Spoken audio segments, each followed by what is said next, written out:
एक शहर में एक आलीशान और शानदार घर था। वह शहर का सबसे खूबसूरत घर माना जाता था।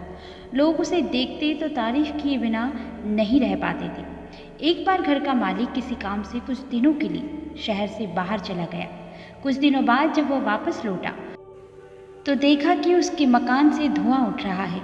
करीब जाने पर उसे घर से आग की लपटें उठती हुई दिखाई पड़ी। उसका खूबसूरत सा घर जल रहा था। वहाँ तमाशा बिनों की भीड़ जमा थी जो उस घर के जलने का तमाशा देख रही थी। अपने खूबसूरत घर को अपनी ही आंखों के सामने जलता हुए देखकर वह व्यक्ति चिंता में पड़ गया। उसे समझ नहीं आ रहा था कि अब क्या करे, कैसे अपने घर को जलने से बचाए। वह लोगों से मदद की गुहार करने लगा कि कैसे भी किसी भी तरह घर को जलने से बचा ले। उसी समय उसका बड़ा बेटा वहाँ पर आया और कहने लगा कि पिताजी घबराइए मत, सब ठीक हो जाएगा।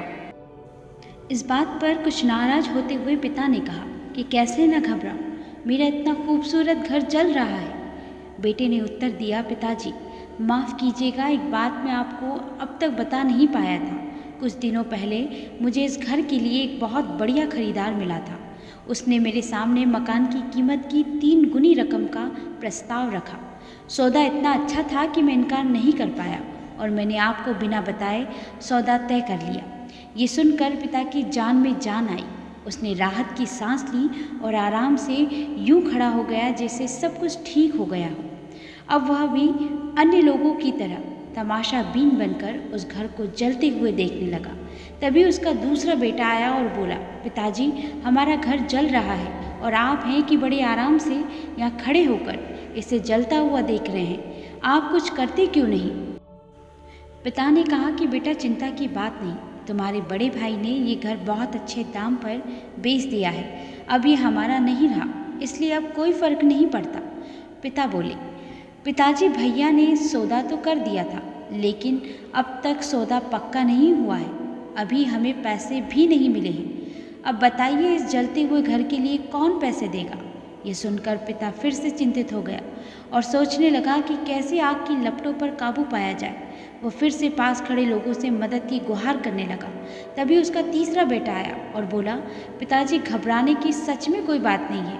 मैं अभी उस आदमी से मिलकर आ रहा हूँ जिससे बड़े भाई ने मकान का सौदा किया था।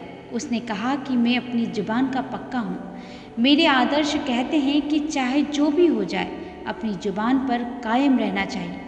इसलिए अब जो हो जाए, जबान दी है तो घर ज़रूर लूँगा और इसके पैसे भी दूंगा। पिता फिर से चिंता मुक्त हो गया और घर को जलते हुए देखने लगा।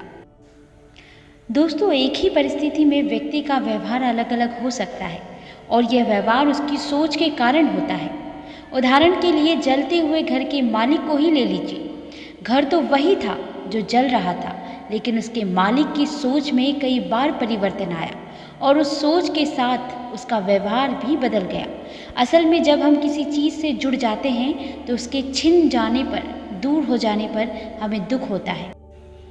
लेकिन हम किसी चीज़ को अगर खुद से अलग करके देखते हैं तो एक अलग ही आज़ादी महसूस करते हैं और दुख हमें छूता तक नहीं। इसलिए दुखी होना और ना होना पूर्णतः हमारी सोच और मानसिकता पर निर्भर करता है। सोच पर नियंत्रण रखकर या उसे सही दिशा देकर हम बहुत से दुखों और परेशानियों से न सिर्फ बच सकते हैं बल्कि जीवन में नई ऊंचाइयां भी प्राप्त कर सकते हैं।